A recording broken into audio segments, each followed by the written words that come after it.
Okay, hi everyone.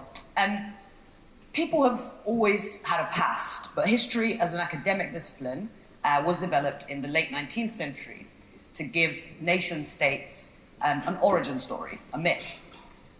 We've all been exposed to these kinds of stories because they start being told when we're very, very young. We've probably come to believe these stories to be true. The tenets of such a myth are very simple. The more foundational, the simpler. I was born in Bulgaria, where the following story was taught to me as true.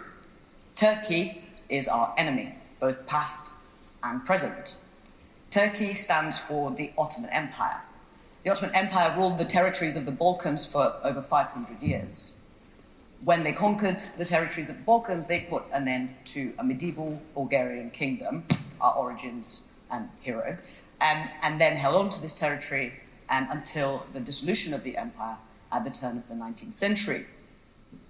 It's really hard to escape this idea if you spend any time in the Bulgarian education system, or if you read any of the traditional Bulgarian novels or the great Bulgarian poets. I left the country at the tender age of 13, and on some level I'd kind of come to accept this to be true, that Turkey is the other, the enemy. So kind of taken was I by this idea that when I was about 10, when a Turkish girl in my class reported me for cheating on my geography exam, I just thought that the Ottoman yoke lives on. But there were always cracks in these stories. They never quite added up. Why was there a Turkish girl in my class? Why were two of my parents' best friends Turkish-speaking Muslims? And the contradictions between my lived experience and the story I'd been told would never be resolved or explained. I just kind of continued to live in this tension. And the tension would only widen when, leaving Bulgaria, my family settled in Tottenham, North London. Tottenham is one of the UK's most ethnically diverse boroughs, and it's also one of its poorest.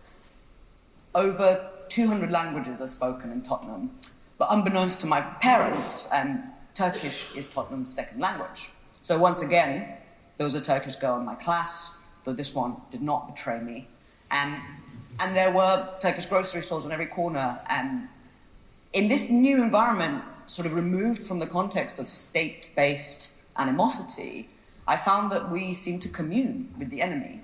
My parents would exclusively shop at Turkish grocery stores, and in doing so, I came to notice that we eat the same food. We have the same bread, the same cheese, same delicious puff pastries, and the same desserts. Frequently, the shopkeepers would address me in Turkish, and this would cause some tension because I would always expect the kind of animosity that I was taught to harbour. But when I would tentatively say that I'm, in fact, from Bulgaria, I would always be met with a grin and a word, komshu, which means neighbour, which I thought was a Bulgarian word, but it would take me many years to find out that it was indeed a Turkish word. So I ended up pursuing an academic career in history, and in particular focusing on the pre-modern history of the Balkans and Turkey. From this longue durée perspective, our similarities made a lot of sense. The region has always been deeply connected, both by land and sea, and the peoples of this region have kind of conjured up their culture, their traditions, their music, their dance, their folkloric clothing, their food, always in conversation. A mosque and a church in the Balkans, for example, have a lot more architecturally in common than a mosque in the Balkans does, with a mosque in the Near East. And this is a classic example of the kind of courtyard church, mosque in Egypt. So my academic career helped me understand our similarities, but it will be a little while still before I came to understand how the stories of our difference came to be told and who made them. About 7 years into my academic career, I had the opportunity to study Turkish and take up a fellowship in Istanbul. A few months into my stay in Istanbul, a friend wanted to introduce me to some new people. And they turned out to be this fascinating group of retired women in their 60s who'd had really interesting and groundbreaking careers in various professional fields, but who now sort of spent their days sitting in a cafe, drinking tea and reminiscing about how they used to smoke. So these women were patriots. They were very proud of their Turkish identity. They were particularly proud of the kind of Turkish secular republic which emerged after the collapse of the Ottoman Empire. But once again, they did not meet me with the kind of animosity that I was taught to harbour against them. Why was I not my enemy's enemy? One of them said that she researched her family roots, and 2 generations prior, her family had moved to Turkey from the south of Bulgaria. At the turn of the 19th century, the Ottoman Empire dissolved into a flurry of new kingdoms and nation-states. This posed a major problem. How do we make nations out of the ruins of empire? Empires see it as a benefit to be in control of as many different peoples and cultures as possible. Nations, by contrast, see it as their kind of founding principle to have one ethnic culture, one religion, bound by one clear territory. So what do we do with 500 years of multicultural coexistence? What do we do with intermarriage, people changing faith, people moving, and learning new languages? What do we do with people in the wrong place? The solution that was settled upon by these new states was a population transfer. Turkish speakers would be sent to the new Turkish state. Greek speakers, wherever they are, would be sent to the new Greek state. Millions were uprooted, and they had to leave their families, their home for generation, to arrive to a new territory, one that perhaps they've never visited before, but one which they were meant to accept as their national home. The largest such exchange was between Turkey and Greece in 1923. 1.2 million Greek speakers had to leave mainland Anatolia for Greece, and in return, about 400,000 Muslims, Turkish-speaking Muslims, had to leave the territory of now Greece to arrive in Turkey. But there are many more of these exchanges. Bulgaria sent back about 50,000 Greeks between 1920 and 1926. And after the Second World War, Greece expelled about 40,000 Slavonic speakers, who ended up either in what was at the time Yugoslavia or Bulgaria. Now, this quite cruel political instrument sought to create homogeneous nations where there were none. The nation is not a natural phenomenon that occurs in the world. It's man-made, it's artificial. But they weren't always particularly successful, because people make different stories. About a week into my stay in Istanbul, I was in a bank, trying to open a bank account, sat opposite a Turkish man. It was a very, very hot day, and for some reason the computer did not want to work. So we were waiting for this computer as the man fiddled with my British passport. When he saw my name, he asked me whether I was born in England. Now, there were 2 kinds of tension in the room when he said that. In part, I thought, here, once again, I'm faced with the prospect of animosity, and I have to reveal myself to the enemy.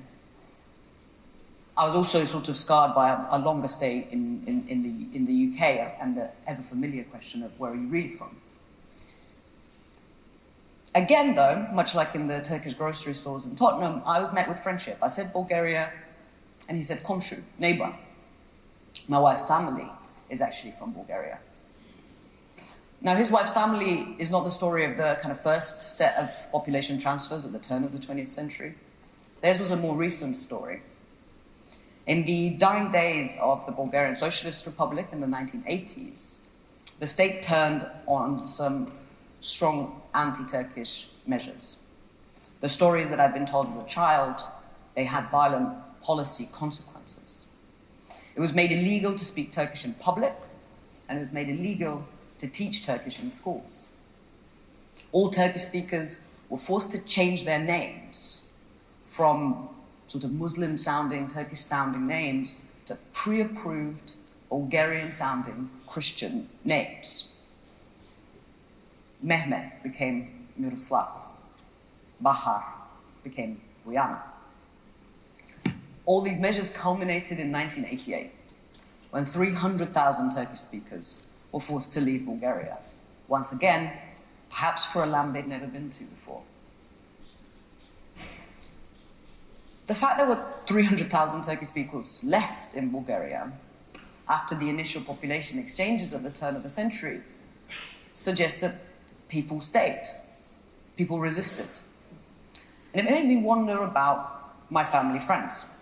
Had they gone through this cruel and horrific process? I called my mom to ask, and she said they had.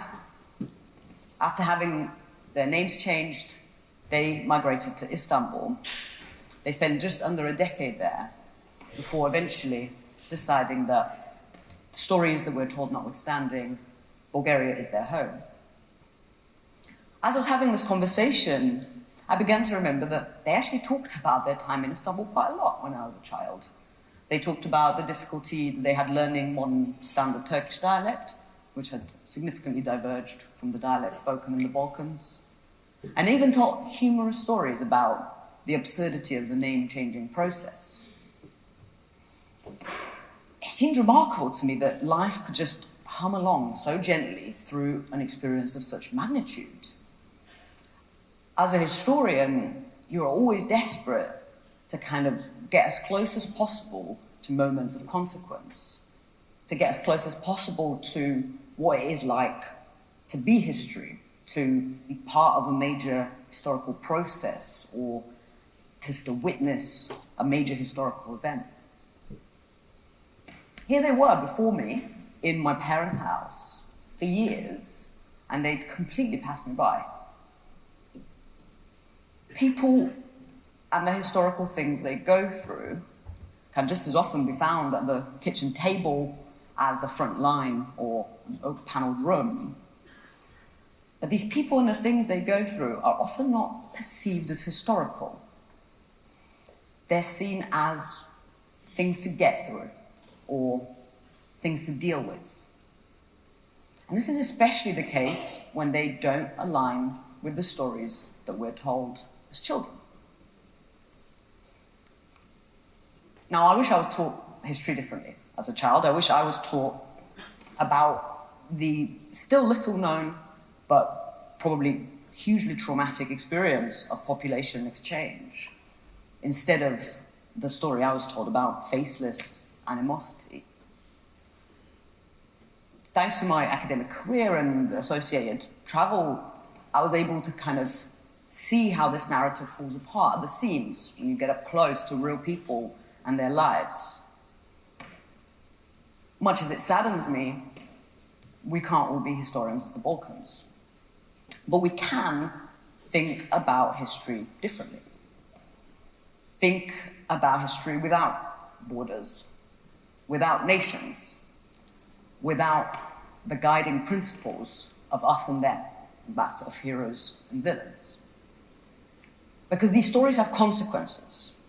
These stories are often used to justify or incite violence.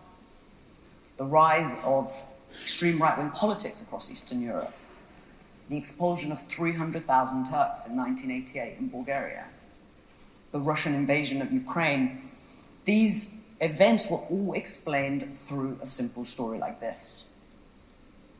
A story of enemies and not neighbors.